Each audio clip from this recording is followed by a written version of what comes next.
Good morning 10th class. Last lesson हमारा चल रहा है विनिर्माण उद्योग। हम पढ़ेंगे आज प्रदूषण के प्रकार। प्रदूषण आप सभी को पता है, छोटी सी क्लास से ही पढ़ते हैं, शुरू आ रहे हैं हम 4th 5th से ही। प्रदूषण क्या है और प्रदूषण के प्रकार। मेन प्रदूषण हमने सभी ने पढ़े हैं। जल प्रदूषण, ध्वनि प्रदूषण, वायु प्रदूषण। एक और प्रदूषण है तापीय प्रदूषण। वायु प्रदूषण आप सभी को पता है, उद्योगों द्वारा जो सल्फर डाइऑक्साइड है, कार्बन मोनोऑक्साइड जो निकलती है, वो जब ऑक्सीजन के साथ मिक्स हो जाती है तो प्रदूषण फैलता है। रासायनिक पेपर उद्योग से, ईंट भट्टे से, रिफाइनरी से जो धुआं निकलता है वो वायु में मिल जाता है और प्रदूषण करता है। जल प्रदूषण क्या है? फैक्ट्रियों से जो कचरा निकलता है उससे जल प्रदूषण होता है। पेपर, रासायनिक, वस्त्र उद्योग आदि से प्रदूषण फैलता है। तापीय प्रदूषण क्या है? कारखाने और तापीय संयंत्र द्वारा गर्म जल का नदी में गिरना नदियों के पानी को प्रदूषित कर देता है। परमाणु ऊर्जा उत्पादन संयंत्र भी तापीय प्रदूषण के बड़े स्रोत हैं। ध्वनि प्रदूषण, सुनने की क्षमता प्रभावित होती है, हृदय गति और रक्तचाप बढ़ जाता है।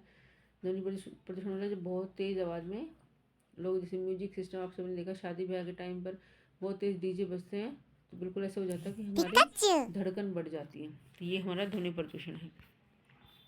उद्योगों द्वारा पर्यावरण प्रदूषण को कम करने के लिए क्या क्या उपाय किए जा सकते हैं। अब देखो, उद्योग तो बंद नहीं होंगे, कारखाने तो चलेंगे, ये लोगों को रोज़गार मिल रहा है, लेकिन वो क्या काम कर सकते हैं, क्या कदम उठा सकते हैं जिससे पर्यावरण प्रदूषण कम हो। प्रदूषित जल को नदियों में ना बहाया जाए, जल को साफ करके बहाना चाहिए। लोग जो गंदा पानी है उसको साफ करके बहाना चाहिए। जल विद्युत का प्रयोग करना चाहिए, मतलब ईंधन का कम प्रयोग करें जिससे पोल्यूशन कम हो। ऐसी मशीनरी का प्रयोग करना चाहिए जो आवाज़ कम करे। ठीक है। भारत में पर्यटन के बढ़ते महत्व। पर्यटन आप सभी को पता है, जब हम घूमने फिरने जाते हैं, चाहे वो हम अपने देश में जाएं, विदेश में जाएं, कहीं भी जाएं, तो वो कहलाता है पर्यटन। अब वो क्या है, इसे क्या इसके बढ़ते महत्व कैसे हैं। विश्व का सबसे तेज़ी से बढ़ता हुआ तृतीय क्षेत्र का उद्योग है। 2500 लाख लगभग नौकरियां प्रदान करता है। कुल राजस्व सकल घरेलू उत्पाद का 40%, कुल राजस्व सकल घरेलू उत्पाद का 40% है। उद्योगों पर व्यापार में वृद्धि होती है। इससे देश के आधारभूत ढांचे में सुधार है।